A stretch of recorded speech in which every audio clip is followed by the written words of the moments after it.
"A year," the Duke of Percar said, turning the stem of his wine-glass in his long fingers. "A year to the day, madam, since they married us in that cold chapel, and shackled two enemies together to mend a quarrel neither of us began. I trust you have found it as tedious as I have." "Many happy returns." He said it to Wound, and he watched across the long table to see it land. Angaret, his wife, his stranger, the woman his father and her father had traded like a boundary stone to end a feud 2 generations deep, did not flinch.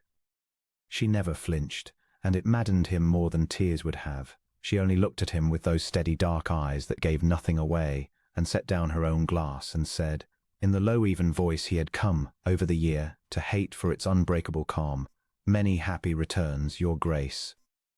"A year to the day. I had not forgotten. I keep a private account of the days as it happens, though I did not think you troubled to keep one of your own. It is good to know you mark the calendar. I had begun to think you marked nothing about me at all." And she rose and curtsied precisely, and left the great dining hall of Percar unhurried, her back straight, and Verin sat alone at the head of the long table with his wine going warm and his cruelty going stale in his mouth, and thought, as he thought most nights, that he had married the most infuriating woman in the 3 kingdoms and would have to endure her until one of them died. He had not wanted her. That was the beginning and the whole of it. In his own mind he had not wanted her, and he had told himself, on the strength of not having wanted her, that she was not worth wanting. The marriage had been made over their heads, a treaty in the shape of a wedding, to end the long bitter war between the House of Percar and the House of Ulverston, a feud of 100 years of disputed land and spilt blood, and hatred passed down like a family jewel, and the peace had been bought, as such pieces always are, with a woman. Angaret Ulverston had been handed to the Duke of Percar like a hostage, and he had received her like one, and he had made up his mind before ever she crossed his threshold that she was his enemy's daughter, bred to hate him, sent to spy and scheme in his own house, and that the only wisdom was to keep her at arm's length and give her nothing of himself that she might use as a weapon. And there was an older wound beneath that one, though he did not care to look at it. There had been years before the treaty, a woman Verin had loved, freely, foolishly, with his whole young heart, and she had let him love her, and had encouraged it, and had been, all the while, securing a richer man, and when she threw Verin over for the richer man she had done it laughing, and told her friends, who told the world, that the Duke of Percar was a cold, dull fellow easy to lead by the nose, and that she had never cared a straw for him but had enjoyed the sport of it. Verin had been 23. He had learned, that year, the lesson that governed the rest of his life, that to love was to hand another soul the knife, and that a wise man kept the knife himself.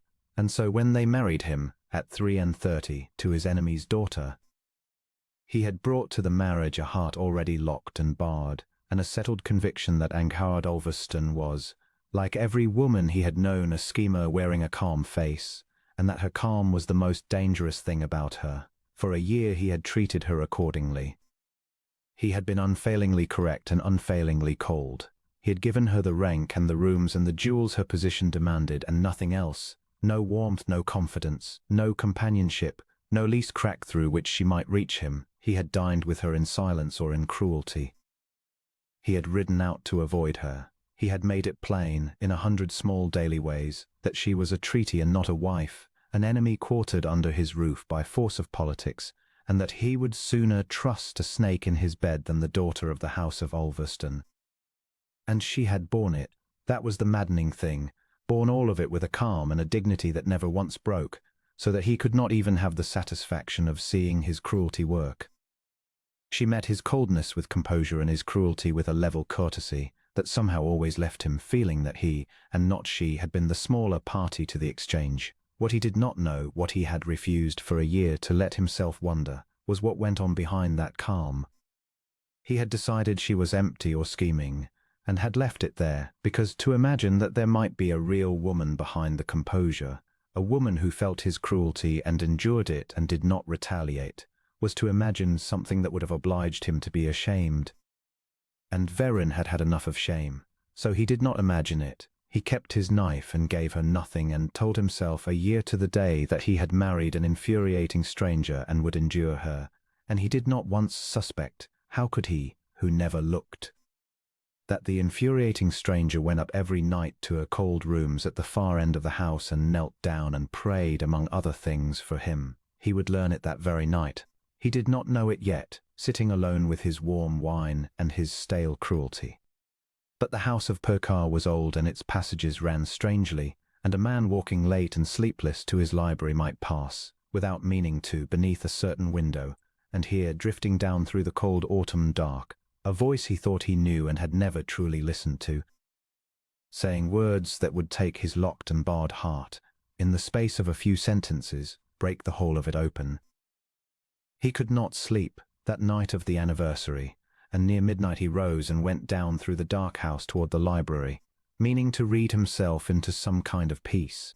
His way took him along the old east passage, past the foot of the stair that led up to the wing where his wife had her rooms, the far cold wing he had given her precisely because it was far, so that he need never hear her, never be reminded, never share so much as a wall with the enemy in his house.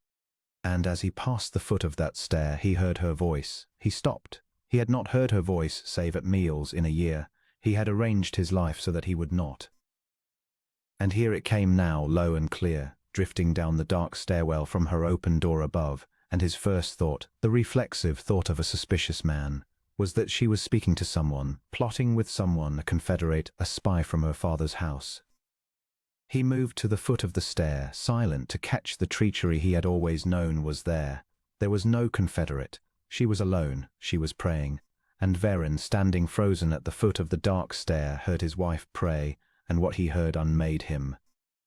And I thank thee for the roof over me, and the food, and the safety, for I know there are women in worse marriages than mine who have neither, and I will not pretend to a grief I have no right to when so many have real ones. Her voice was steady, but there was something under the steadiness that he had never heard at the dinner table, something worn thin and honest that only comes out when a soul believes itself entirely alone. But I am lonely, Lord. I will say it to thee, because there's no one else to say it. I have been a year in this house, and my husband has not once looked at me as though I were a person, and I am so lonely I could weep. Only weeping wakes the maid, and I will not have it known. I do not ask thee to make him love me. I gave up asking that some months ago. It seemed greedy and unlikely, and I would rather ask for things that might be granted. So I ask instead only this, and I ask it every night, and I will go on asking it. I ask thee to give him peace, my husband, Verin. He is so unhappy, Lord, and he thinks no one sees it, but I see it. I have watched him a year, and under the coldness he is the unhappiest man I have ever known. Someone hurt him once, badly, before ever I came.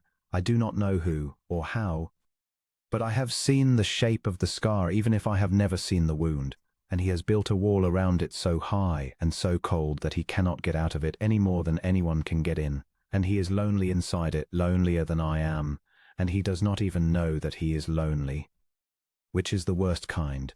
So give him peace, whatever it costs. If his peace means he goes on being cold to me forever, then let him be cold to me forever. Only let him be at peace inside the coldness. I would rather he were happy and cruel to me than miserable and cruel to me, if I must have the cruelty either way. Ease his heart, Lord. He carries something too heavy for one man, and he will not set it down, and he will not let anyone help him carry it, and it is breaking him by inches, and I cannot reach him, and thou canst reach him. That is my whole prayer tonight, the same as every night, not for me, for him. Give my husband peace, even if he never gives me a kind word as long as we live. Amen. There was a small silence. And then, very low, in a voice that had finally, alone in the dark, let go of its calm, he heard her add, not as part of the prayer, but as a thing said only to herself in the dark, believing herself unheard by any living soul. And help me to go on loving him, Lord, without hope, for I find that I do, God knows why, and that it does not stop merely because it is not returned. Help me to love him quietly and expect nothing and be content with the little I have. It is a foolish prayer. But thou madest my heart, so thou knowest it is a foolish heart, and thou knowest it has fixed itself past all reason on a cold man who despises me, and I cannot unfix it, so help me at least to bear it. Amen. Truly amen this time. Good night. And Verin heard the small sounds of her rising from her knees, and the candle put out, and then silence, and he stood at the foot of the dark stair in the cold midnight house, and he could not move, because the whole locked and barred fortress he had lived in for 10 years had just, in the space of one overheard prayer, cracked from the foundation up, and he did not know what to do with the ruin of it. She loved him. That was the first thing, and it went through him like a blade, the daughter of the House of Ulverston, the treaty, the enemy, the schemer he had been so sure of. Knelt every night alone in a cold room and prayed for his peace, and asked nothing for herself, and loved him without hope, and hid all of it behind the calm he had hated her for. He had spent a year being cruel to a woman who prayed for his happiness. He had built his cruelty on the certainty that she was a schemer, and she was instead the least scheming soul he had ever encountered, for a schemer does not pray for her enemy in the dark, where no one can hear. A schemer does not ask God to let her husband be cold to her forever so long as he is at peace.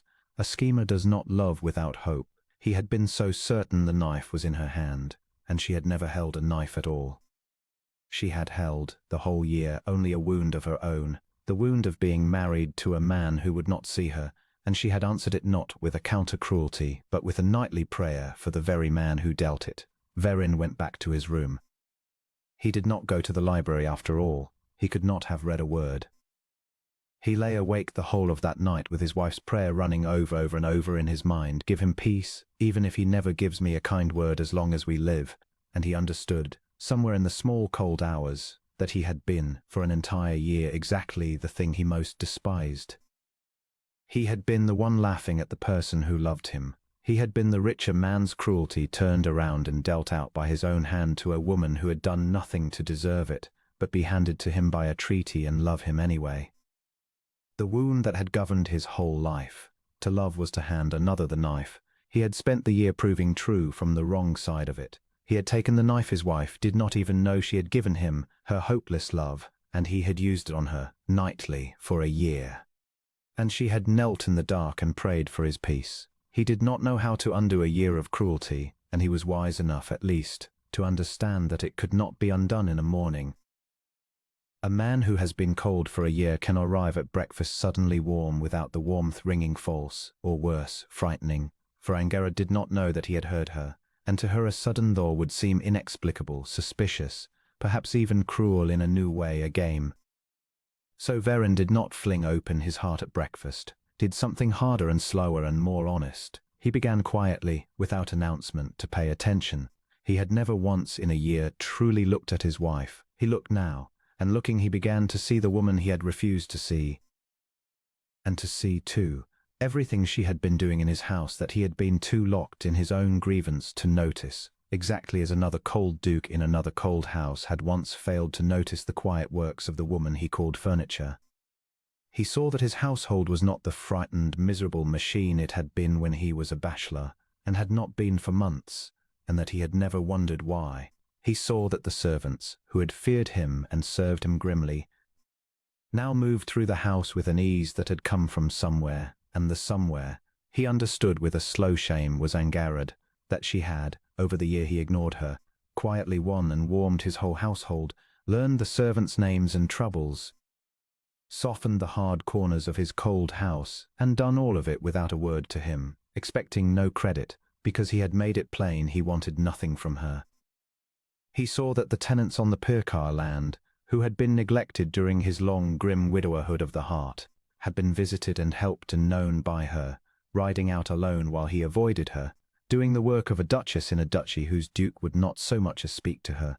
He saw, once he began to look, that Angarad Ulverston had spent a year being the true mistress of Pirkar, warming his house and tending his people and asking nothing, while he sat in his study nursing an old wound and dealing her cruelties, and that she had done it not to win him. She had given up hope of winning him, she had said so in her prayer, but simply because it was right, because she was the kind of person who warmed the house she was put in whether or not anyone thanked her for it, and he saw, now that he was looking, the cost of it on her. He saw the tiredness she hid behind the calm. He saw, at the dinner table, the small flinch, so slight he had never caught it before, because he had never watched for it, when his cruelty landed, quickly mastered, buried under the composure he had hated. He had thought her calm was emptiness or scheming. He saw now that it was courage, that behind the level dark eyes was a woman feeling every cut and refusing to let him see it bleed, a woman holding herself straight under a year of coldness by sheer will, going up each night to pray for the peace of the man who dealt it. Her calm was not the absence of feeling. It was the mastery of it, the hardest and bravest thing, and he had spent a year despising her for the very quality that should have commanded his awe. He began, in small ways, to be kind. He did it clumsily and carefully and without explanation, because he could not explain without confessing that he had overheard her, and he was not yet ready to confess that. He stopped being cruel at dinner, simply stopped, one night, and asked her instead, awkwardly, a real question about her day, and watched her go still with surprise, and answer warily, as though the question were a trap. He began to seek her out rather than avoid her, to be in the rooms she was in, to walk in the garden when she walked, to sit in the evening in the same room while she read, not speaking much, only present, only there. He praised, to her face, one of the improvements she had made in the household, and saw her flush and disbelieve him. Each small kindness she received with the same wary composure, braced for the cruelty she had learned to expect. And it broke his heart a little more each time to see how thoroughly he had taught her to distrust his warmth. For a year of coldness cannot be unlearned in a week, and every gentle thing he did, she received as a woman receives a gift from someone who has always before struck her, flinching first, and only slowly, disbelievingly, daring to hope it was real. "You are different," she said to him at last, some weeks into his quiet campaign, when they were alone in the evening drawing-room and he had done some small kind thing, fetched her shawl. He thought it was an absurd little nothing that his cold self would never have troubled to do. She said it not warmly but carefully, watching him, and there was something almost like fear in it. "You have been different for some weeks now. You are kind suddenly where you were cold, and I do not understand it, and I will tell you honestly, Your Grace, that it frightens me more than the coldness did. The coldness I understood. I knew where I was with it. This, I do not know what this is, or why it has come, or whether it is real or some new game I do not yet see the shape of, and I have learned this year not to trust anything from you that looks like warmth, because there has never been any, and a thing that appears without cause may vanish without cause. And I would rather not learn to lean on it, and then have it taken away. So I must ask you plainly, what has changed? Why are you suddenly kind? What do you want that you did not want a month ago? Tell me the truth. I have borne your cruelty a year with my eyes open. I would rather bear your kindness the same way, if I am to bear it at all, knowing what it is and what it costs and whether I may trust it. Do not be gentle with me by halves, Verin. It is worse than the coldness not to know. Verin had known this moment would come, and had dreaded it. And had known too that when it came he would have to answer with the truth, because Angharad had asked for the truth plainly, and had earned it 100 times over, and because a marriage that began again on a lie would be no better than the year of coldness it followed. So he set down the pretense he had been maintaining, the pretense that his thaw had no cause, and he told her. "I heard you," he said. "That is what changed. 3 weeks ago, on the night of our anniversary, after I had been cruel to you at dinner, I could not sleep, and I walked down through the house toward the library, and my way took me past the foot of your stair, and your door was open, and I heard you praying." He watched the color leave her face, watched the composure crack for the first time in the whole year, watched the horror dawn in her dark eyes as she understood what he must have heard. "I did not mean to. I stopped because I thought, God forgive me, I thought you were plotting with someone, a confederate from your father's house. That is how black my suspicion of you was, that I heard your voice in the dark and assumed treachery, and instead I heard you pray. I heard you thank God for a roof and food and safety and refuse to grieve when others grieve worse. I heard you say you were lonely, so lonely you could weep, only weeping would wake the maid.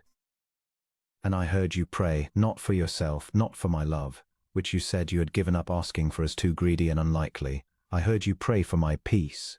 You asked God to ease my heart even if it meant I went on being cold to you forever.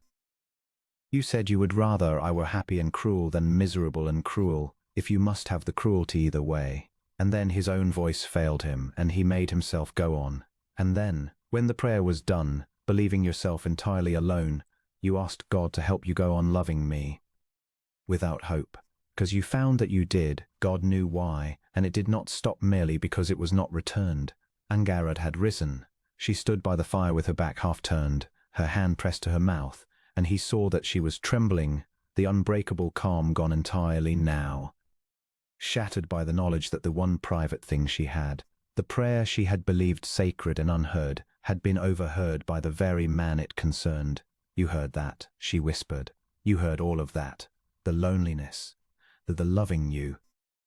You have known these 3 weeks that she could not finish, and that is why you have been kind, not because you feel anything, because you heard a foolish woman confess she loved you, and you have been, being gentle out of pity, out of guilt. Managing me the way one manages a servant one has wronged. Oh, and now the tears came, the tears she had not shed in a year. That is the cruelest thing you have done yet, Verin, crueler than all the cold months together. To hear my heart in the dark and then dole me out little kindnesses out of pity, so that I must receive them knowing they are pity, knowing you feel nothing but a guilty obligation to a woman who was fool enough to love you. I would rather have the coldness back. At least the coldness was honest. At least it did not make a charity of my heart. Angharad. He was on his feet crossing to her, and he took her by the shoulders, the first time in a year of marriage that he had touched her, and turned her to face him, and she was weeping and would not meet his eyes, and he said, urgently, no. Listen to me. You have it wrong, entirely wrong, and I have made it wrong by being a coward these 3 weeks and thawing without confessing why. It is not pity. It was never pity. Look at me. I heard you pray for my peace, and it did not fill me with pity for you. It filled me with shame at myself, and then under the shame, with something I had not felt in 10 years and did not recognize at first and was afraid of when I did. You want the truth plainly. Here it is, as plainly as I know how to say it. I spent a year being cruel to you because I was certain you were a schemer, because the last woman I let myself love laughed at me and told the world I was a cold, dull fool easy to lead by the nose, and I swore then that I would never again hand any woman the knife of my love. So I decided you were like her. I had to decide it to keep myself safe, and I treated you as an enemy for a year to keep the knife in my own hand.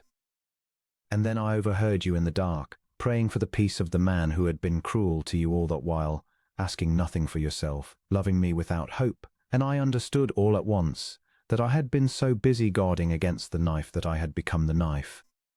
That you were not the woman who laughed at me, that you were her opposite in every particular, that I had spent a year dealing cruelty to the one person who had ever loved me without wanting anything from me and calling it wisdom. His hands tightened on her shoulders. It is not pity, Angharad. I have been kind these 3 weeks because I could not to go on being cruel to a woman who prayed for me, and because, God help me, somewhere in these 3 weeks of finally looking at you, of finally seeing the woman I refused to see for a year, I have fallen in love with my own wife. And I have been too ashamed of the year behind me to say it, and I have been thawing by halves and letting you think it pity, because I did not believe I had the right, after everything, to say the true thing. But you have asked me for the true thing plainly, and you shall have it. I love you. Not out of pity, not out of guilt, though God knows I owe you a year of it.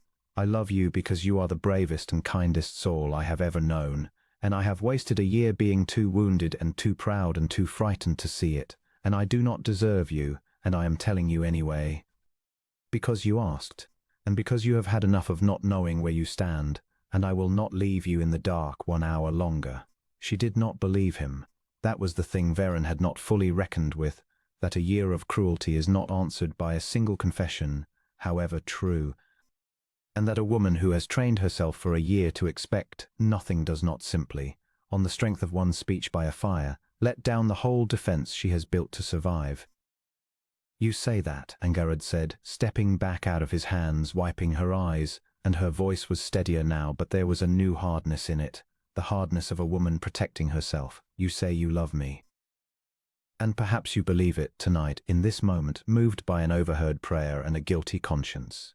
But you must understand, Verin, how it looks from where I stand. For a year you were certain that I was a schemer, an enemy, a snake in your house.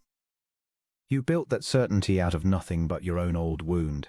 I gave you no cause. I did nothing that whole year, but try to be a good wife to a man who would not have me. Your judgment of me was entirely wrong, and it was wrong for a year, and it took overhearing me in the dark to correct it. So forgive me if I do not now trust the new judgment simply because it is kinder. You were sure of the cruelty, and you were wrong. Why should I believe you are right about the love? Perhaps in a month the wound reopens and you decide I am a schemer again after all, and the coldness comes back, and I have let myself believe in a warmth that vanishes as suddenly as it came, and I am left worse than before, 'cause I will have hoped.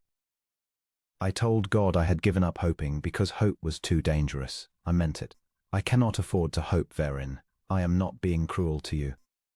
I am trying to survive being married to you, and the way I have survived it is by expecting nothing, and you are asking me to stop, and I do not know how, and I am afraid to learn.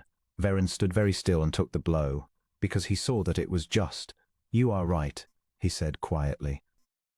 You are entirely right, and I have no argument to make against it, because everything you say is true. I was certain and I was wrong, and my certainty cost you a year, and I have no to ask you to trust my new certainty on my word alone. A word is cheap, especially from a man who has given you nothing but cruelty for a year, so I will not ask you to believe me. I will ask you, instead, to let me prove it, slowly over as long as it takes, with no demand that you hope until I have earned the hoping. Here is what I propose, and you may refuse it, and I will accept the refusal. Let us begin again. Not as lovers, you are not ready, and it would be false, and you have had enough of falseness. Let us begin again simply as two people learning to know each other, which we never once did, because I would not permit it. Let me court you, Angharad, my own wife. Let me do the thing I should have done a year ago and never did. Let me learn who you are, and show you who I am under the wound, and earn day by day, with deeds and not words, the trust I threw away before I ever gave you the chance to grant it. And if, at the end of it, a month, a year, however long, you find you can believe me, then we shall have a marriage. And if you find you cannot, because the year of cruelty has killed the possibility, then I will accept that too, and give you your freedom insofar as I am able, and see you provided for and honored all your life, and never trouble you again. I will not hold you to a love you cannot feel, nor to a trust I have made impossible. The choice will be yours freely at the end, with no pressure and no debt. That is all I ask. Not that you believe me tonight, only that you let me try to become, over time, a man worth believing. Angharad looked at him for a long moment across the drawing room, and something in her face shifted, not to trust yet. It was too soon for trust, but to a kind of cautious wonder, as though she were seeing, for the first time, a version of her husband she had not known existed. You would court your own wife, she said slowly. Ask nothing. Prove it with deeds. Let me decide at the end freely, with no debt. Verin, that is a great deal more than most husbands would offer a wife they already own by law and could simply command. Why? Why give me a choice you are not obliged to give? Because the woman who laughed at me took my love and used it as a knife, Verin said, and I have sworn I will never do to anyone what was done to me, and to take your love, or your trust by force of my legal power over you, or by pressure, or by trading on your loneliness, would be to do exactly that, to make a weapon of your heart. I will not. If you come to trust me, it must be freely, with your eyes open, able to refuse at every step, or it is not trust at all, it is only submission, and I have had enough of taking things that were not freely given. I want your love, Angharad. I have discovered that I want it more than I have wanted anything in 10 years, but I want it freely or not at all. A love commanded is the thing that was done to my mother, and a love schemed for is the thing that was done to me, and I will be party to neither. So I give you the choice, real and entire, because it is the only kind of love I would want to receive, and the only kind I have any right after this year to hope for. Let me court you. Say yes to that much, if you can say nothing else tonight. Only that much. And we will see where it leads, slowly, with you free at every turn to end it.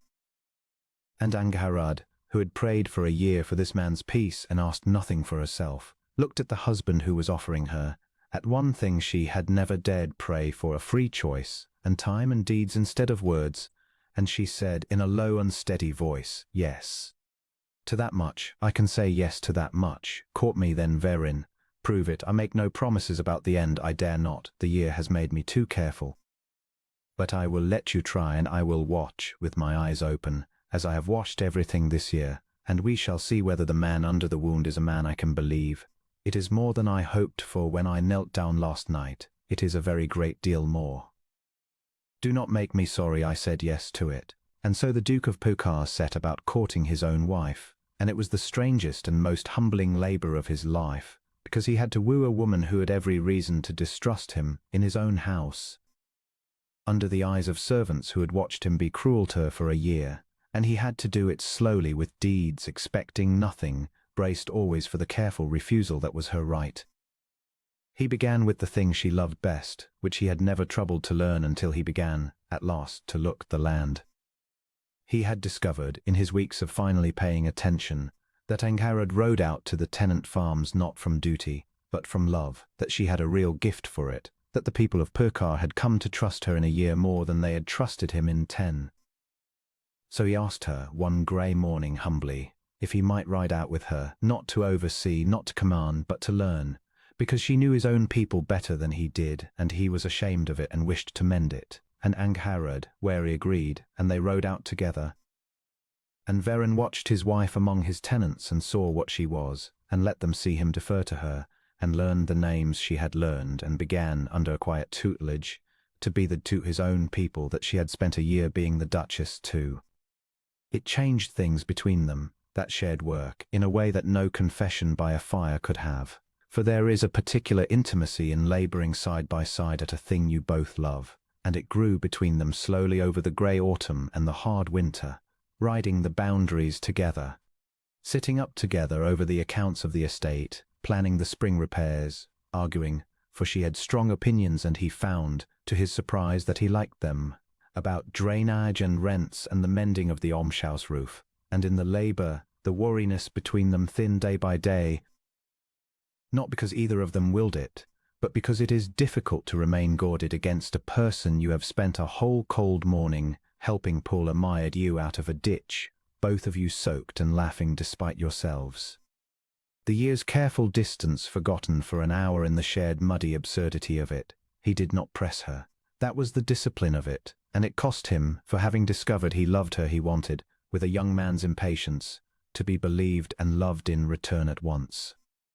But he had promised her deeds and not words, and time, and freedom at every turn, and he kept the promise, and he found that the keeping of it was itself the strongest deed of all, that every day he did not press her, did not trade on his power, did not demand the trust he had not yet earned.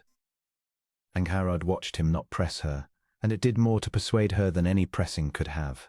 She had braced for a man who would thaw and then, thwarted, turn cold again, or grasping, or cruel in some new way.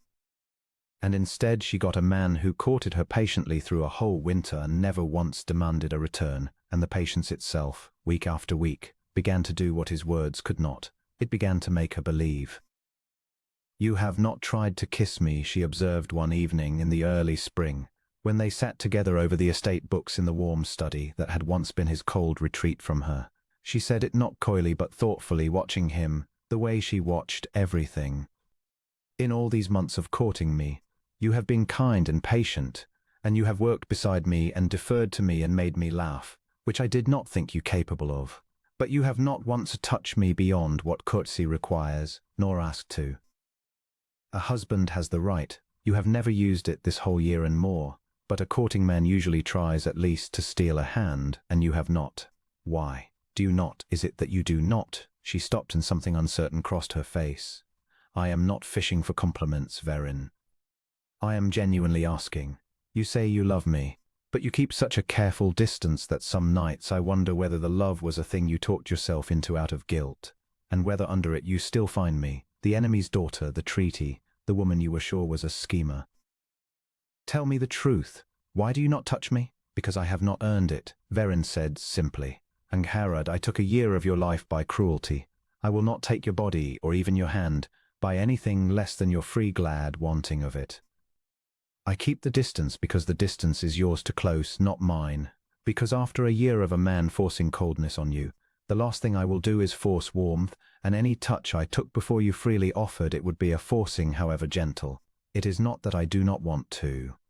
God knows I want to. I have wanted half the nights of this winter to cross the room and take you in my arms, and I have not, because you have not asked me to, and I swore I would take nothing from you that was not freely given. When you want me to touch you, you will let me know. A woman always can, and until then I will keep my distance and be glad of the courting and want you quietly and wait. That is not coldness, Overheard, it is the opposite of the cruelty I dealt you. It is the most warmth I know how to show a woman I have wronged, to want her and wait, and let the choosing be entirely hers. Overheard looked at him across the estate books in the warm firelit study for a long moment, and then slowly, deliberately, with her dark eyes on his the whole while, she rose from her chair and crossed the small space between them and stopped before him closer than she had stood to him in the whole of their marriage. "Then I am letting you know," she said, unsteadily, "because I find that after a winter of watching you not press me, not grasp, not force, not take, after a winter of a man courting me patiently and asking nothing, I have come, against all my careful caution, to believe you. And I find that I want you to touch me wherein I am asking, freely, with my eyes open, as I have watched everything this year. Kiss your wife. It is the first thing I have wanted for myself out loud in a very long time, and I am done praying only for you and never for me. Kiss me." And Verin rose and took his wife's face in his hands gently, as though she were the most precious and hard-won thing in the world, which she was, and kissed her at last, in the warm study, a year and a season after they had been married by force in a cold chapel. And it was not a treaty, and it was not a duty, and it was not a thing taken. It was for the first time a thing freely and gladly given on both sides, and it was worth, Verin thought, every hard patient month it had cost to earn. The kiss in the study did not end the courtship, it deepened it, and Verin was careful, almost fiercely careful, not to let one freely given kiss become a license to take the rest, for he understood that Overheard's trust was still new and still fragile, a green thing that could be trampled by a single careless step, and he would sooner have died than trample it. So the winter went on, and they grew closer by inches, and the closeness was the sweeter for being slow. There was a night in the deep of that winter that wept always afterward as the night he understood fully what he had nearly thrown away. A great snow had come, closing the roads, and a child had fallen sick in one of the near cottages, the miller's youngest, a fever in the night, and word came up to the house, and Overheard went, of course, without hesitation, and Verin went with her. And the two of them spent the long snowbound night in a poor cottage, helping to fight a small fierce fever in a small fierce body. And Verin, who had never in his life sat up with a sick child, who had thought such things beneath a duke and beyond a cold man, watched his wife through that night. Watched her cool the child's fever and calm the frightened mother, and make herself, in the cramped, smoky cottage, the still centre that everyone leaned toward. And he understood that he was watching the thing he had been too blind to see for a year, the sheer goodness of her. The plain, unshowy, competent love she brought to everyone who came within her reach, spent freely on a miller's child, at 3 in the morning, in the snow, with no one of her own rank to see it and approve. The fever broke near dawn. The child slept, sweat damp and cool at last, and the mother wept with relief, and Overheard sat back on her heels by the low fire, worn out, her dark hair coming down, and Verin looked at her across the sleeping child and felt his heart turn over so hard it was almost pain. "I have been thinking all this night," he said to her quietly, as they walked home through the blue snow at daybreak, "of the year I wasted. I keep thinking of it in a new way each time. Tonight I am thinking I lived in the same house as this, for a year. This goodness, this, sitting up all night with a poor child, being the still centre a whole frightened cottage leaned on. It was under my roof the whole time, and I ate my dinners 40 feet from it in cold silence, and I called it a schemer, and I would not look. What kind of a man looks at that?" He gestured back toward the cottage, toward the whole shape of what she was, "and sees an enemy, a blind one, a wounded blind fool, and I was him. I lived beside the warmest fire in the county for a year and complained of the cold, because I would not turn my face toward the heat. Overheard, when I think of it I could weep, not for guilt only, for the sheer waste. A year of this I might have had, and I spent it nursing an old grievance instead, 40 feet away, in the dark, by choice. Angharad stopped in the snow and turned to him, and there was something very gentle in her tired face. "You keep grieving the wasted year," she said.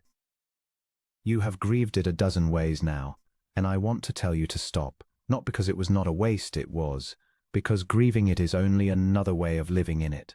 Verin, the year is over. You cannot get it back, and mourning it does not honor me, it only keeps you in the cold a little longer. Here is what I have decided to believe about the wasted year, and I want you to believe it with me, because I am tired of watching you punish yourself with it. I believe that we needed it. Not that it was good, it was not good, but that it was necessary, the way a hard winter is necessary to a certain kind of spring. If you had been warm to me from the first day, we would have had an easy, ordinary, pleasant treaty marriage, two strangers rubbing along amiably, mild and comfortable and shallow. Instead, we had a cold, cruel year, and it nearly broke us, and then it broke your wall instead, and what grew out of the breaking is not a mild, comfortable amiability. It is this, a love that went down through cruelty and grief and prayer in the dark and came out the far side tempered like steel. I would not trade it for the easy version. The easy version would have been pleasant. Ours is deep, and it is deep precisely because of the hard year, which taught us both exactly what the loss of each other felt like before we ever had each other to lose. So stop grieving the year, my love. It was the winter our spring required. Walk out of it with me. It is over, and it is morning, and there is a whole warm life ahead, and I refuse to spend it watching you stand in the snow mourning a cold you have already left. And Verin looked at his wife standing in the blue dawn snow, having just spent a night saving a poor child's life, telling him to forgive himself and walk into the morning, and he found that he could, that her saying so made it possible, and he took her cold hand in his, and they walked the rest of the way home through the brightening snow. And he left the wasted year behind him in the drifts, and did not, after that night, go back to it again.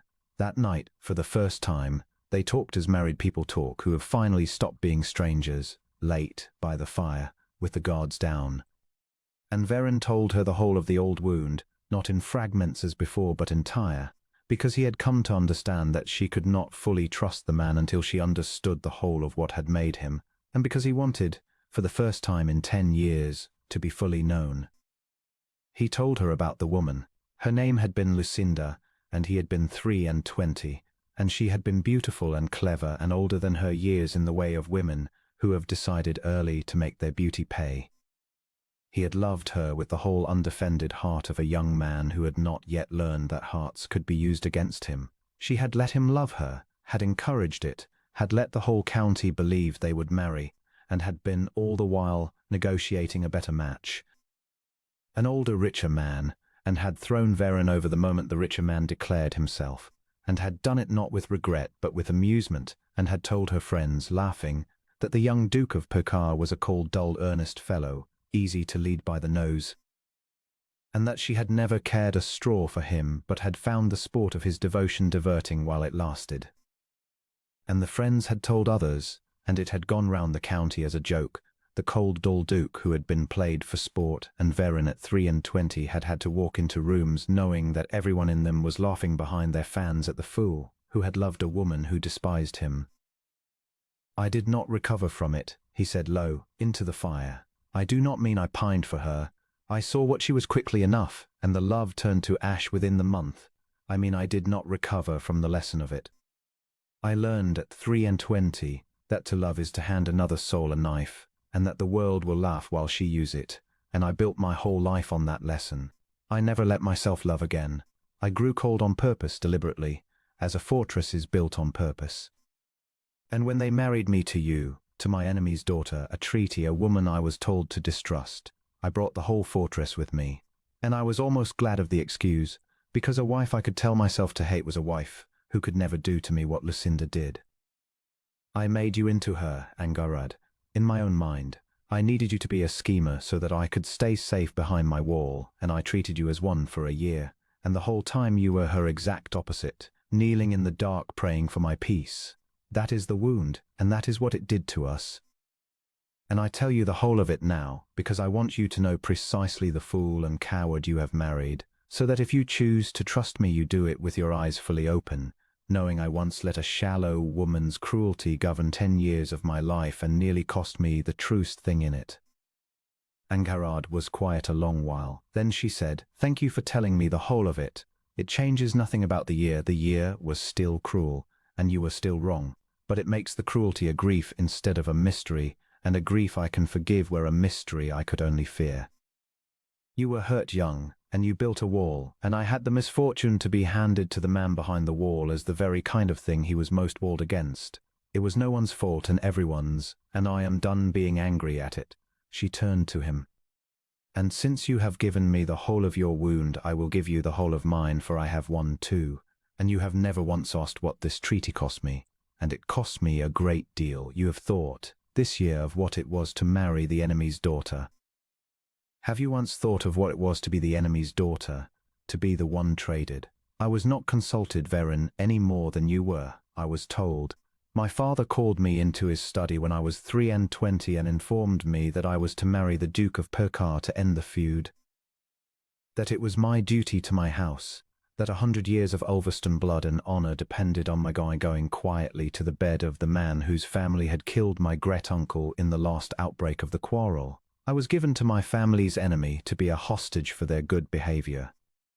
And there had been someone, a young man of no fortune whom I had loved quietly for 2 years and who loved me and whom I might, in a freer life, have married. My father knew of it and did not care. I was worth more as a treaty than as a happy woman, and so I was sent to Perkar, and I gave up the young man, who is married now to someone else, and I am glad of it. And I came to the house of my family's enemy to be despised by a cold stranger for a year. So do not think, Verin, that you were the only one who came to this marriage with a knife already in the wound. We both did.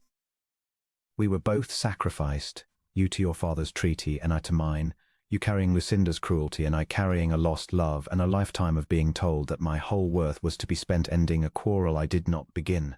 We are not so different as you thought. We were both handed over. We both grieved. The only difference is that you were free to be cruel about it, being the Duke, and I was not, being the hostage, and so I prayed in the dark instead." Verin took her hand and held it, and there were tears in his eyes now, for her and for both of them. "We were 2 sacrificed people," he said, "each certain the other was the enemy, when we were in truth the only 2 souls in the world who could have understood each other, because we had both been spent by our families to end a feud that was not ours. And I made it worse. You came to me already grieving a lost love and a stolen life, and I met your grief with cruelty, when I of all men should have recognized it, being full of the same grief myself. Forgive me. I keep asking it, and I will keep asking it, because the size of the wrong keeps growing as I understand more of what you carried. You did not come here a schemer. You came here a fellow prisoner, and I treated my fellow prisoner as my jailer for a year, and prayed. He almost laughed brokenly. You prayed for my peace, and I would not give you a kind word. We might have comforted each other from the first day. We had every reason to. And I wasted a year of it on a wall built to keep out a woman 10 years dead to me. No more. I am done being Lucinda's prisoner, Angharad, and I am done making you the hostage of my old wound. We were both handed over.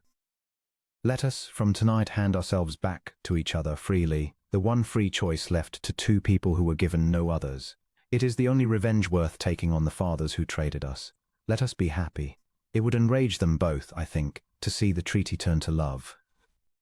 Let us enrage them. The test came in the late spring, and it came, as such tests do, from the old feud that had made them, and it was the truest proof Verin ever gave her, because it was the proof of the one thing she most needed and least dared to hope for, that he would trust her now, over the very suspicion that had ruled him for a year. It began with a letter, and then a rumour, and then a crisis.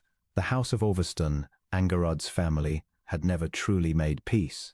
The treaty marriage had bought a sullen truce, not a reconciliation. And there were men in her father's house who resented the peace and wanted the old quarrel back, and chief among them was Angharad's elder brother, Rais, a hot, proud young man who had never forgiven the Perkars for the great-uncle killed a generation before, and who regarded his sister's marriage not as peace, but as a humiliation, a hostage given to the enemy. And that spring, a dispute flared again over the disputed land that had always been the feud's cause, a boundary, a diverted stream, an old grievance freshly inflamed. And Riz Ulverston seized on it, and gathered the hotter heads of his father's tenants, and there was ugly talk of taking back by force what the treaty had supposedly settled, and one grey morning a Percar barn near the boundary was burned in the night, and the county held its breath. For it had the smell of the old war beginning again, and there was worse, for in the days after the barn was burned a whisper came to Verin, brought by a servant planted, he later understood, by someone who wished the peace to fail, that the burning had been done with the Duchess's knowledge, that Angharad had been seen meeting secretly with a rider from her father's house, that the enemy's daughter, the hostage, had been a spy in the house of Percar all along, exactly as the Duke had once believed, and was now signalling to her brother, feeding him intelligence, betraying the husband who had at last been fool enough to trust her. It was, Verin understood the moment he heard it, the exact shape of his old fear, the precise nightmare he had built his year of cruelty to guard against, handed to him now, complete, with just enough circumstance to make it plausible. Angharad had met with a rider from her father's house. That much was true, and she had not told him of it. The barn had burned. Her brother led the trouble. A year ago, even 3 months ago, Verin would have seized on the whisper as confirmation of everything, would have felt the old wall slam shut, would have gone to his wife cold and accusing and certain, and it would have destroyed everything they had built. He did not do it. He stood in his study with the poisonous whisper in his ears, and he felt the old fear rise up black and familiar, the voice that said, "You see, you were right all along, she is her father's creature. You handed her the knife and she is using it." And he took the fear, and he looked at it, and he set it down, because he knew her now. He had ridden the boundaries with her, and pulled ewes from ditches with her, and heard her pray in the dark for his peace, and watched her, all winter, refuse every chance to be less than she was. He knew with a certainty that had nothing to do with evidence and everything to do with a year and a season of finally truly seeing her, that Angharad Ulverston had not burned his barn, had not spied, had not betrayed him, whatever a whisper said and whatever a secret meeting seemed to mean. And so he did the thing that was, for a man of his history, the hardest and bravest act of his life. He chose to trust her before he understood, to go to her not as an accuser demanding an explanation, but as a husband asking for the truth because he already believed there was an innocent one. He found her in the garden, and he told her plainly, the whisper, the meeting she had not mentioned, the barn, all of it, and he watched her face, and he said, before she could even answer, "I am not asking because I doubt you. I want that understood first, before anything. A year ago I would have come to you certain of your guilt. I come to you now certain of your innocence, and asking only because there is a mystery in it I cannot solve, the meeting you did not tell me of, and I would rather have the truth from you than construct a story in the dark, having learned where constructing stories in the dark leads. So do not answer me as a woman defending herself against an accusation. There is no accusation. Answer me as a wife telling her husband a thing he does not yet know. Who was the rider Angharad? Why did you meet him, and why did you not tell me?" And Angharad, who had braced, he saw her brace for exactly the accusation he had refused to make, for the old cold certainty, for the year of suspicion come flooding back at the first test, looked at her husband with something breaking open in her face and said unsteadily, "You believe me. Before I have said one word, you have heard that I met a rider from my father's house in secret, and that your barn burned, and that I am my brother's spy, the very thing you were sure of for a year, and you have come to me certain I am innocent. Verin, do you understand what you have just done? You have taken the exact fear that ruled your whole life, the exact nightmare, handed to you complete, and you have chosen me over it. There is no greater thing you could have given me. There is nothing you could have said in 10 years of pretty words that would prove your love as that one choice proves it." She took his hands. "The rider was from my brother, yes. He came in secret with a message, a warning in fact, though a cruel one. Riz sent word that he meant to reopen the feud, that he did not recognize the treaty, that he intended to take back the disputed land by force, and that I, as he put it, might choose now whether I was an Ulverston or a Percar, because after this there would be no peace to be half of. He was trying to recruit me, Verin, or to frighten me, or both, to make his hostage sister into his agent, or at least to warn me off standing against him. And I met the rider in secret because I did not yet know how much of it was real and how much my brother's hot air, and I did not want to bring you a war that might yet be only bluster, and frighten you and the household over what might come to nothing. I was wrong not to tell you, I see that now. It looks exactly like the guilt it is not. But I did not tell you because I was trying to protect you, and to find out the truth before I alarmed you, because I am ashamed of my brother, Verin, and I did not want you to see again how little peace my family truly keeps, and think me one of them. That is the whole of it. I sent the rider back with my answer, and my answer was that I am a Purkar now, by choice and not by treaty, and that I would stand with my husband against my own brother if it came to it, and that Riz might burn every barn in the county and it would not move me, because I had stopped, some months ago, being a hostage and become a wife. Before she rode to her father's house, there was a night when the crisis sat heavy on them both, and they faced it together, and it showed Verin a thing about his own changed heart that surprised even him. For the whisper had done its work in the household, whatever Verin believed. The servants had heard it too, that the Duchess had met a rider from her father's house, that the barn had burned, that the old enemy's daughter might be a spy after all, and Verin felt it moving below stairs. The old suspicion of the Ulverston blood reviving, the household drawing back from its mistress. And it enraged him, this reviving of the very slander he himself had once believed, because he knew now how false it was, and because he could not bear to see Angarad meet, in the faces of the servants she had spent a year warming, the same cold suspicion he had spent a year inflicting. So he did a thing he had never done. He called the whole household together, the servants of Purkar assembled in the great hall, and he stood before them with his wife beside him, and he spoke to them plainly, which a cold duke does not do. A cold duke commands and is obeyed and explains nothing. There is a story going about this house, he said, and I mean to end it tonight, to your faces, because I will not have it whispered in corners. The story is that your Duchess is a spy for her father's house, and that the burning of the barn was done with her knowledge, and that the enemy's daughter has been forced to us all along.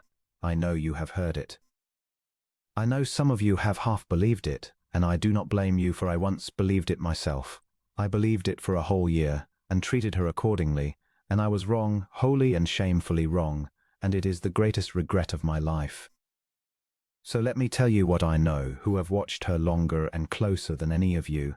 This woman spent a year in this house, being treated coldly by its master, by me, and she answered it by warming every one of you. She learned your names when I could not be troubled too.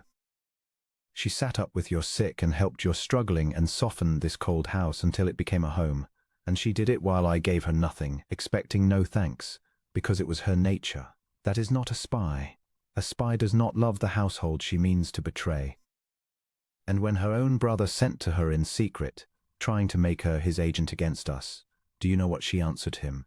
She answered that she was a Purkar now by choice, and would stand against her own blood before she would lift a finger against this house. She is more loyal to Purkar than her own family, and it has cost her her family's goodwill, and she did it freely for us, for you.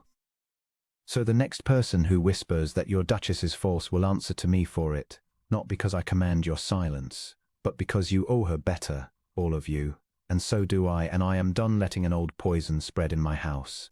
She is the truest soul under this roof. I was a year learning it. I would spare you the year. Believe me, and be ashamed of the whisper, and give her the loyalty she has earned 10 times over. The servants were silent, and then one old man, the steward who had served Purkar 40 years, and had never once heard his master explain himself to anyone, stepped forward and bowed to the Duchess and said gruffly, "We're ashamed, your grace," speaking for the hall. "We should have known better. She's been nothing but good to every soul below stairs, and we let a whisper make us forget it.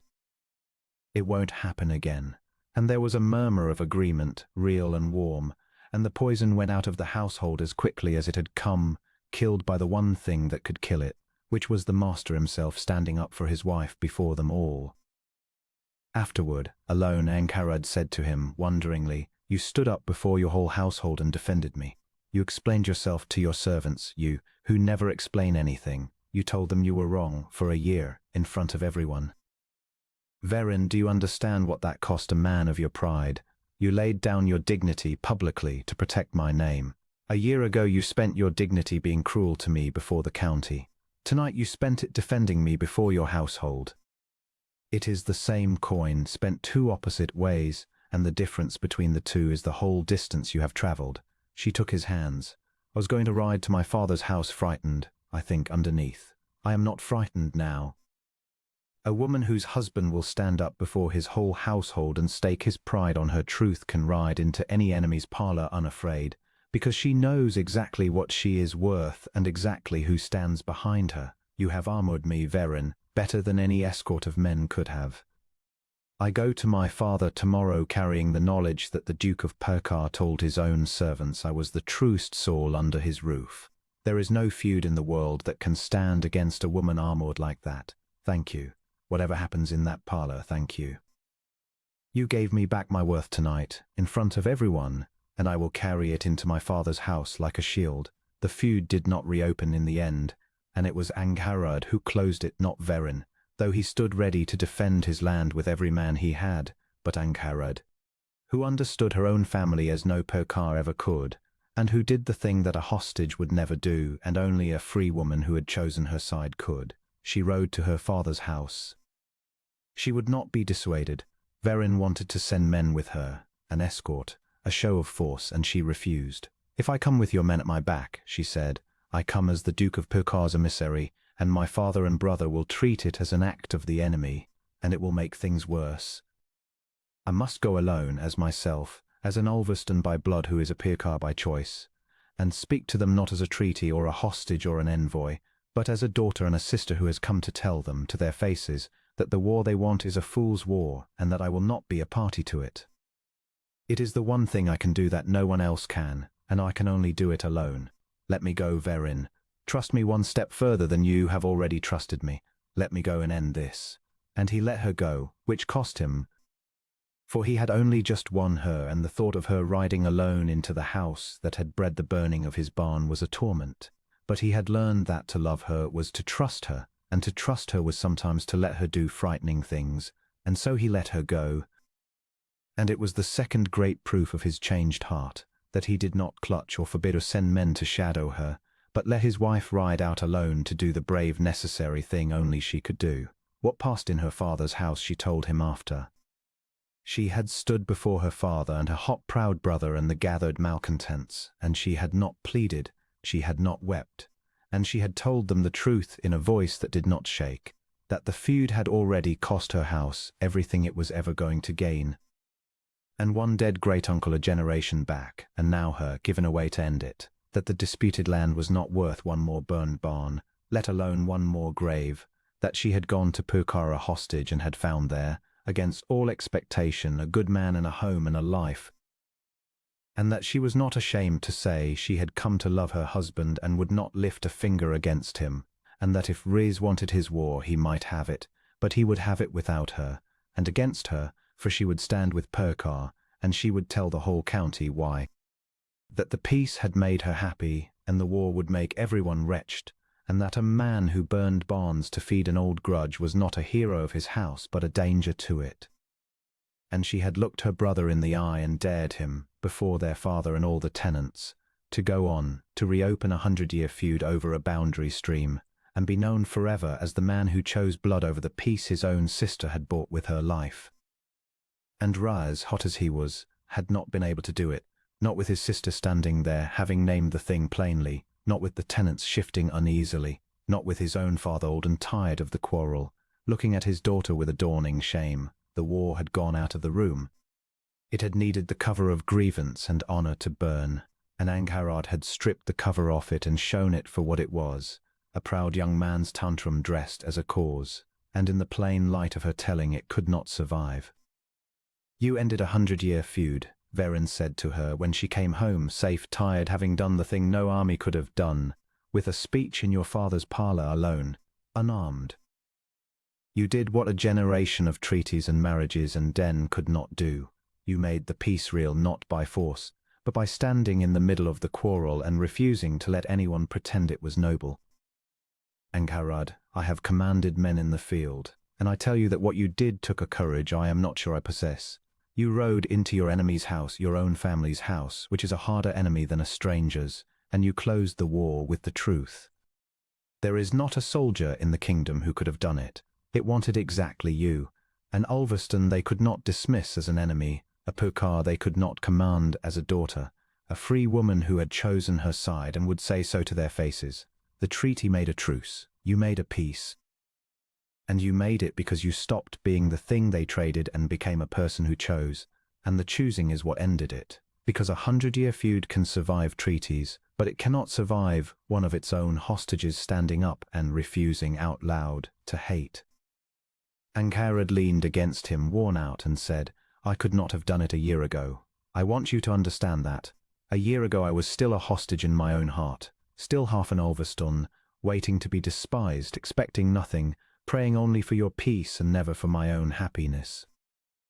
I could not have stood in my father's parlour and said I love my husband and I stand with Pukar, because a year ago it would not have been true, and a hostage cannot make a peace, only a free woman can, and I was not free. You freed me, Verin, not by the courting only, by the trusting.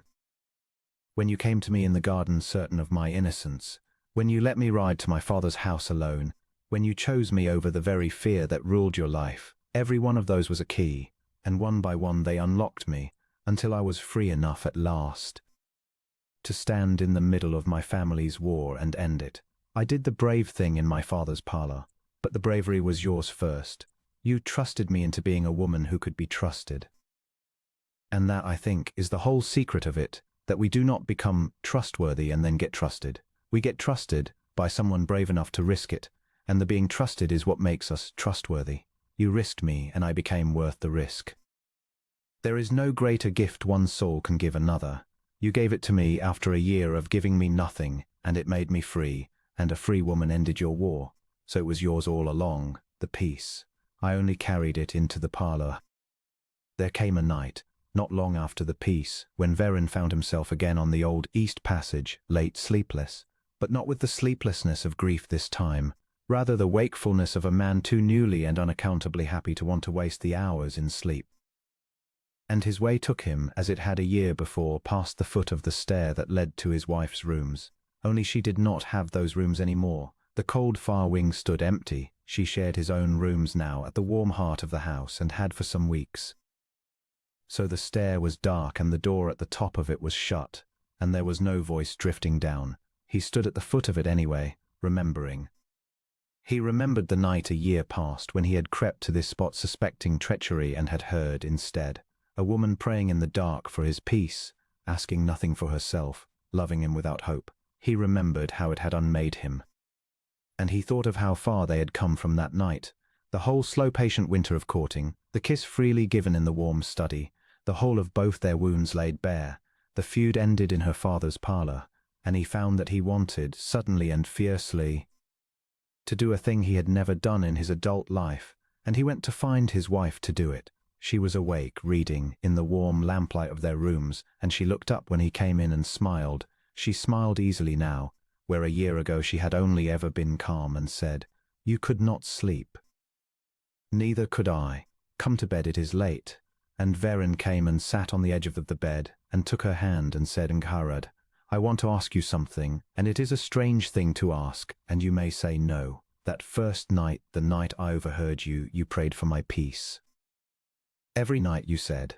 You had prayed for my peace every night for a year, and asked nothing for yourself, but the strength to go on loving me without hope. I have thought about that prayer more than any words ever spoken to me. It saved me. It broke my wall.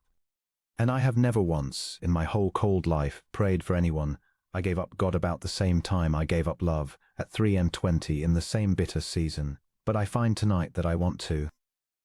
I want to pray for you the way you prayed for me, only I do not know how, and I am ashamed to be so ignorant of a thing you do so naturally. And I wondered," he faltered, this proud man, made humble, "I wondered if you would teach me, if we might pray together tonight. You for me and I for you out loud, so that neither of us has to do it alone in the dark any more. It seems to me that a marriage that began with one of us praying alone in a cold room for the other ought to become, if it becomes anything good, two people praying together in a warm one. Will you teach me? I want to learn to ask God to keep you safe. It is the only thing I can think of that is large enough to hold what I feel, and I have no other language for it, and you have that language, and I should like to borrow it, and then to have it for my own." Enguerrad's eyes had filled. She set aside her book, and she took both his hands, and she said unsteadily, "You want to pray for me, you who gave up God and love in the same bitter year at 23. Verin, do you know what you are telling me? You are telling me that the peace I prayed for all those nights alone in the cold, it came. Not the way I imagined. I imagined only that you might grow quiet content behind your wall, but it came larger than I asked. I prayed that God would ease your heart and give you peace even if you stayed cold to me forever, and instead, he tore the whole wall down and gave you back the love and the God you had buried, and now you sit on our bed asking to learn to pray for my safety. That is not peace. That is resurrection. I asked for a small mercy, and I have been given an enormous one, and I do not know how to be worthy of it, and I am weeping again, which I do a great deal more now than I did when I was miserable, which is a strange thing. That happiness should be so much wetter than grief." She wiped her eyes and laughed. "Yes, I will teach you. Kneel with me. It is not difficult. There are no special words. You simply speak to God as to someone who loves you, which took me a long time to believe he did, and longer still to believe you might. Kneel here, beside me, and I will begin, and then you will try.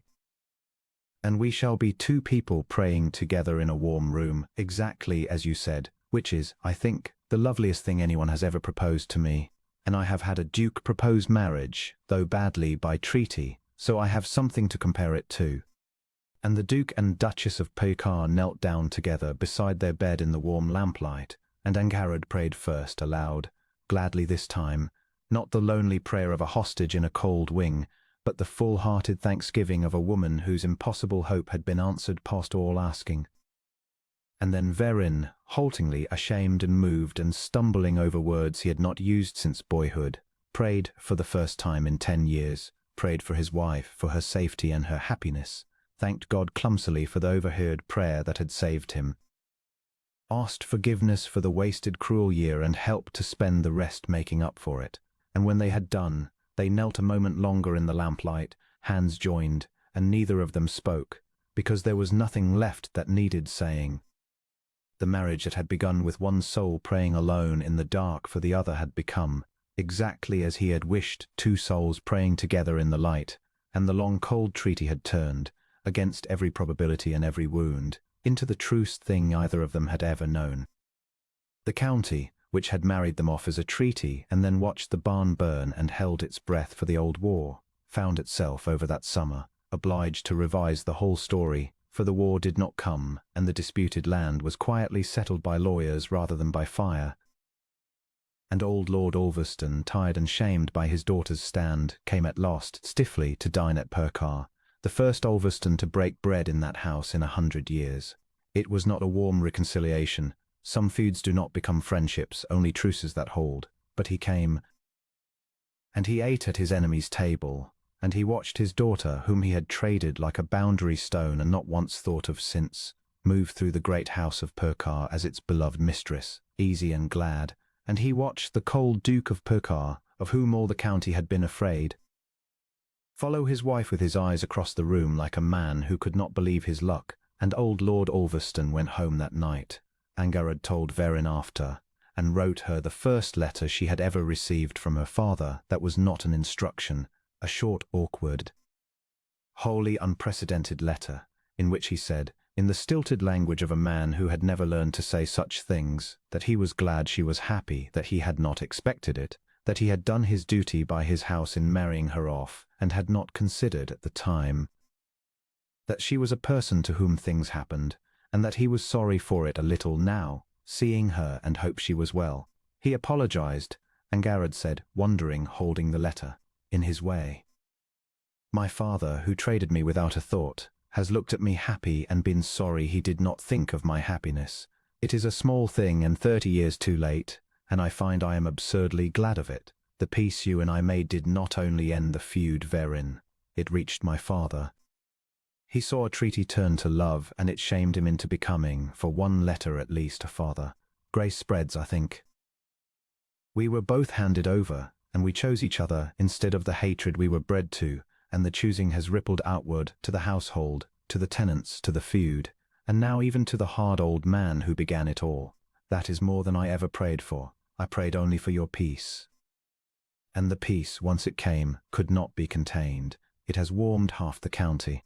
But the sweetest reversal of that summer was a smaller and more private one, and it concerned the ghost of the woman who had laughed, for the county had never forgotten the old story. The cold duke who had been played for sport at 23, led by the nose and thrown over laughing, and there were those who had used it, over the years, to explain his coldness, and who had watched his loveless treaty marriage with a certain satisfaction, as though it proved that a man once made a fool could never be anything else. And that summer, at a great county assembly, Verin walked into a crowded room with Overheard on his arm, Overheard radiant, glad, unmistakably beloved, unmistakably in love, and he saw the story die in the eyes of everyone who had ever whispered it. For a man who has been played for sport and never recovered wears it. There is a coldness on him, a wariness, a something broken that the sharp-eyed can always read. And Verin, that summer, with his wife's hand on his arm and his whole guarded heart at last unlocked, wore none of it. He was warm. He was happy. He was, visibly, a man deeply and securely loved, and there is nothing in the world that so completely gives the lie to an old humiliation as the sight of the humiliated man made glad. The story of the cold duke played for sport could not survive the sight of the warm duke plainly adored, and it did not. It died in the crowded assembly room that summer, quietly, in a dozen revised opinions, and Verin felt it die, and understood that Overheard had killed it, not by any act, but simply by loving him so evidently that the old wound could no longer be believed in. "Do you know what you have done?" he asked her, later, in the carriage home. "Besides ending my feud and reforming your father, you have laid Lucinda's ghost.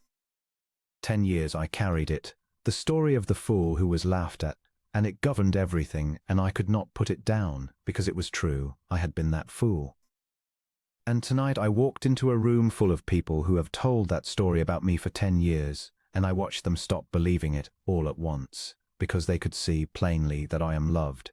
You cannot pity a beloved man as a fool. The love makes the old humiliation impossible. It simply cannot stand beside it. So you laid the ghost, Overheard, not by any speech or any act, but by loving me openly, where everyone could see. The woman who laughed at me told the county I was cold and dull and unlovable, and for 10 years the county half believed it, and I more than half believed it myself. And you have disproved it, permanently, simply by being visibly unable to keep your eyes off me across a ballroom. There is no vengeance on Lucinda I could have devised, in 10 bitter years of devising them, half so complete as that. She said I could not be loved. And here I am, loved, in front of everyone. She is not even a wound any more. She is just a woman who was wrong. There was a keepsake Verin came to treasure above every jewel in the Purkar strongroom, and it was a thing of no value at all to anyone but himself, and he kept it in the drawer of his writing desk and took it out sometimes when he was alone. It had come to him in an odd way, in the early summer, sorting through the far cold wing that had been Overheard's rooms in the bad year, for they were converting it now to nurseries. In the quiet hope that had begun to grow between them, he had found, tucked in the back of a small drawer she had left behind, a folded paper worn soft with handling. And he had opened it, and it was a list in her hand dated in the first weeks of their marriage. And the list was headed, simply, things to be grateful for, and beneath it, in her small, neat writing, she had set down, in those first cold weeks when he was being cruel to her, and she was learning to survive it, the small mercies she had found to hold on to. A warm room, enough to eat. The kindness of the old cook, who saves me the best of the bread. The blackbird that sings outside the east window at dawn. The library, which he does not use and will not miss if I read in it. And then, further down, added later in a slightly different ink, he did not raise his voice today, only his coldness, and coldness cannot bruise. And further still, I have decided to pray for him instead of resenting him. It is easier on the heart. Resentment is a stone one carries, prayer one may set down. Verin had sat down on the floor of the cold, empty wing with the worn list in his hands and understood, more fully than any speech of hers had made him understand, what the bad year had been from her side. Here was the daily arithmetic of a woman's surviving cruelty, counting bread and blackbirds and the cook's small kindness, refusing to let the coldness bruise her, deciding to pray rather than resent because prayer was easier on the heart. She had built, out of the meanest materials, a warm room, a bird, a loaf, a whole scaffolding of gratitude to hold herself up on, in a house where her own husband gave her nothing, and she had done it quietly and told no one, and left the evidence folded in a drawer to be forgotten. He had kept the list. He kept it always. "You found my gratitude list," Overheard said when he showed it to her, for he could not show her. It moved him too much to keep to himself. She coloured a little, seeing it. "Oh, I had forgotten I made that. The bad year. I used to make such lists when things were hard. My mother taught me when we were poor that a person can survive almost anything if she will only count the small good things instead of the large bad ones. So I counted bread and blackbirds. It sounds pitiful, written down." "It is not pitiful," Varen said low. "It is the bravest document I have ever read. Overheard, do you understand what this is? This is the record of a woman being systematically starved of kindness by her own husband, and refusing to starve, finding, in the crumbs I left, enough to live on, and giving thanks for the crumbs, and deciding to pray for the man who withheld the bread rather than to hate him, because hating was heavier. I read this and I am ashamed past speaking the crumbs, Overheard. I left you crumbs, a warm room and a library I did not use, and you gave thanks for them as for a feast, because they were all you had. And I read it, and I am in awe of you.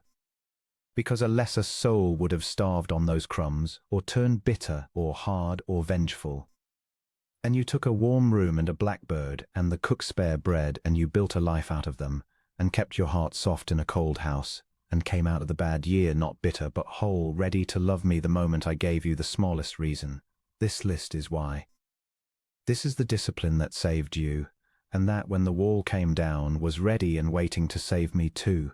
You had practiced gratitude on crumbs for a year, so when I finally gave you a feast you knew exactly how to receive it, having learned the harder art on almost nothing." Overheard took the worn list from him and looked at it, at her own frightened, hopeful hand from the bad year, and her eyes filled. "I am going to keep making them," she said. "The lists, even now when the good things are large and many and I could never fit them on one page. Especially now. Because I have learned that gratitude is not a thing you do when life is hard to survive it. It is a thing you do always, in the hard times to survive them and in the good times to deserve them, so that you never once take a warm room or a loaf or a husband's love for granted." Having known what it was to count them as miracles, I counted a blackbird as a mercy once, Varen, in the coldest year of my life. I never want to become the kind of woman, now that I am happy, who would forget that a blackbird is a mercy. The happy are so quick to forget it. I mean to be a happy woman who remembers. Keep the list, and when I am old and rich in every good thing and tempted to grumble at some small want, show it to me, and remind me that I once gave thanks for the cook's spare bread, and I will be ashamed and grateful again, as I ought to be. That is the whole secret of a glad life, I have come to think. Not to get the good things, to keep counting them in the hard times and the easy, and never once to stop being astonished that one has them at all. And Varen folded the worn list and put it back in his desk, where he kept it always. The record of the year he had starved her, and the discipline by which she had refused to be starved, and he understood that his wife had brought into their marriage a treasure worth more than all the Perkar wealth, the art of gratitude learned on crumbs, which no rich person ever learns, and which is the one art that keeps a fortunate life from curdling into a discontented one. He had married her as a treaty. He had come to love her as a woman. And he honored her now and always as a teacher, the teacher who had shown a cold rich man how to be warm and grateful and glad, having learned it herself in the hardest school there is, which is a cold house on spare bread alone. That summer, watching his wife move gladly through the warmed house of Perkar, Varen found himself thinking often of a thing she had said on the night they first prayed together. That grace, once it came, could not be contained, that it spread outward from the two of them like warmth from a fire. He had thought it a pretty sentiment when she said it. He came over that summer to think it a plain description of fact, because he watched it happen. It spread first to the household, which had thawed under Overheard's kindness in the cold year, and now, with a warm master to match its warm mistress, became one of the happiest great houses in the county, a place servants sought positions in rather than fled, so that Purcar, which had been staffed by the frightened and the grimly dutiful, came to be staffed by people who were, astonishingly, glad to be there. It spread to the tenants, who had a duke among them now as well as a duchess, the two of them riding the land together, mending and building and knowing their people, so that the Purcar estate flourished as it had not flourished in a generation. It spread to the county, which had watched a cold treaty marriage and expected a war, instead a love story, and found its whole hard cynical sense of how the world worked gently corrected by the sight of two enemies who had chosen each other, and it spread, most improbably of all, to the old feud itself, which did not merely fall quiet but began slowly to heal, for old Lord Ulverston came to dinner, and then came again, and the hot brother Rez, shamed out of his war and left without a cause, drifted eventually into a sullen, and then a grudging, and then an almost genuine acceptance, and there was talk, by the summer's end, of Riz himself courting a Purcar cousin, which would once have been unthinkable and now seemed merely the natural next chapter in a reconciliation that had gathered its own momentum. "You did all of this," Verin said to her one warm evening as they walked in the gardens of Purcar in the long gold light. "Do you see it? All of it. The warm house, the flourishing land, the county's changed heart, the healing feud, your father's letter, even your brother's courtship, all of it grew from one thing, which was a woman kneeling alone in a cold room, refusing to hate the man who had wronged her, praying for his peace. That was the seed. Everything else is the tree. If you had done what any reasonable woman would have done, met my cruelty with cruelty, or with cold endurance, or with scheming, or with hatred, none of it would have grown. The feud would have festered, the house would have stayed cold, I would have died a locked and bitter man.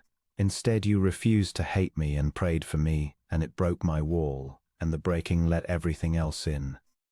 100 years of feud ended, a cold house warm and a locked man freed, a hard old father softened, all of it flowing from one woman's refusal in the dark to answer cruelty with anything but love.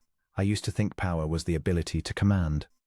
I have learned this year that the only real power in the world is the kind you had, the power to refuse to become what has been done to you, to answer coldness with warmth and cruelty with prayer, and to change, by that refusal alone, everything you touch.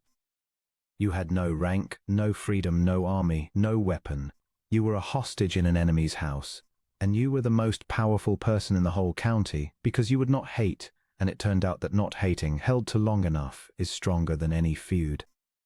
Angarad leaned against him in the gold light, and was quiet a while, and then she said, "I did not feel powerful kneeling in the cold.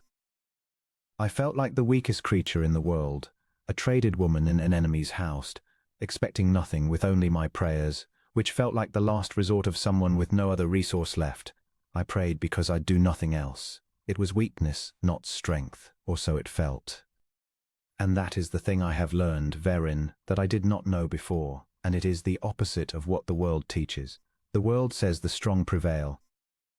But I was weak, entirely weak, with no power at all, and I prevailed, my weakness prevailed, my kneeling in the dark, my refusing to hate because hating was beyond my strength anyway.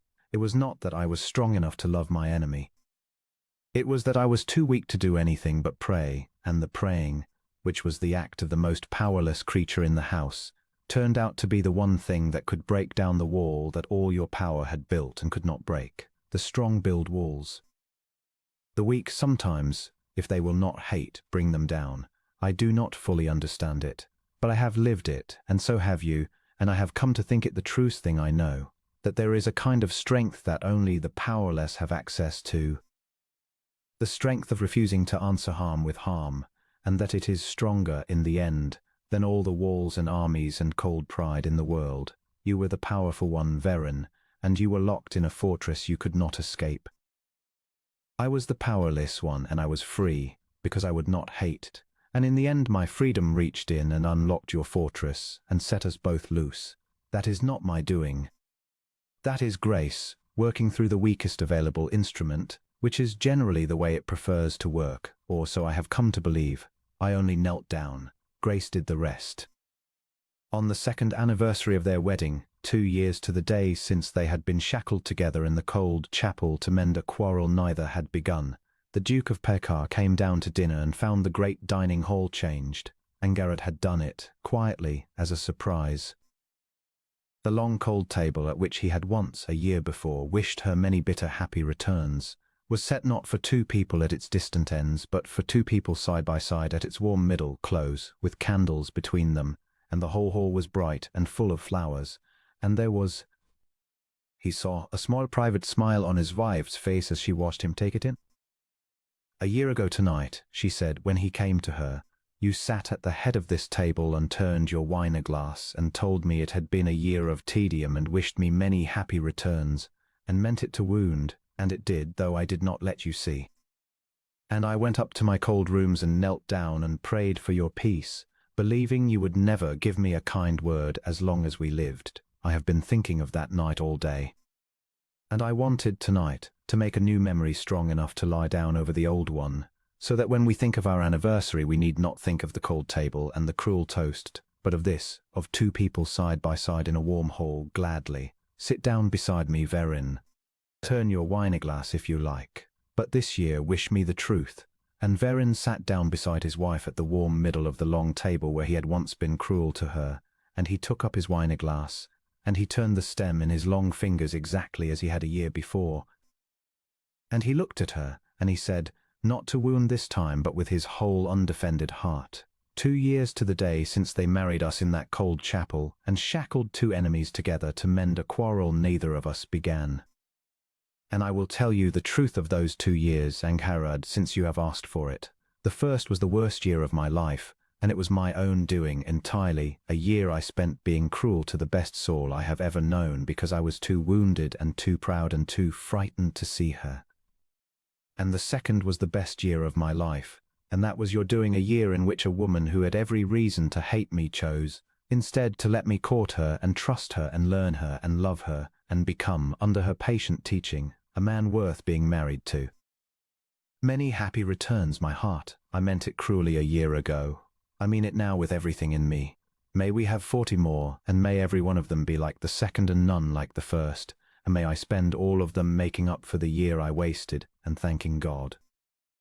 The God you taught me back to, that on the worst night of the worst year, I could not sleep and walked past the foot of your stair and heard you pray. That prayer saved my life, not my life, my soul, the whole cold lock thing of it. You prayed for my peace when I'd given you nothing but cruelty, and God answered it larger than either of us dared ask, and here we sit 2 years on, side by side in a warm hall, and I am the happiest man in England, and it began with a woman kneeling alone in the dark, refusing to hate the man who wronged her, praying for his peace. I did not deserve that prayer. I have spent a year trying to become a man who might. I will spend the rest of my life at it. Many happy returns, Overheard. Truly this time. Truly Amen.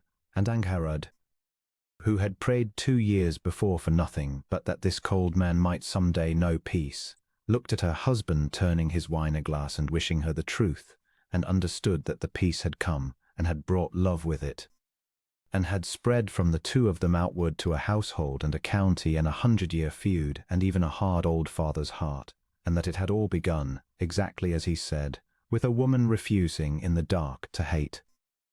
She reached over and covered his hand where it turned the glass and stilled it, and laced her fingers through his and said, "Then let us drink to the 2nd year, and to all the years after it, and Verin, let us drink too to the first, not to the cruelty that we may leave behind us forever, but to the fact that we survived it, both of us, and came out the far side, and that the very worst of it, the cold table, the bitter toast, the lonely prayer, turned out to be the ground the best of it grew from. I would not have believed it, kneeling in the dark that night, that the man who had just wished me a cruel happy returns would one day wish me a true one at my side in a warm hall. But here we are. Grace works like that, I have come to think. It takes the worst night and makes it the seed of the best morning.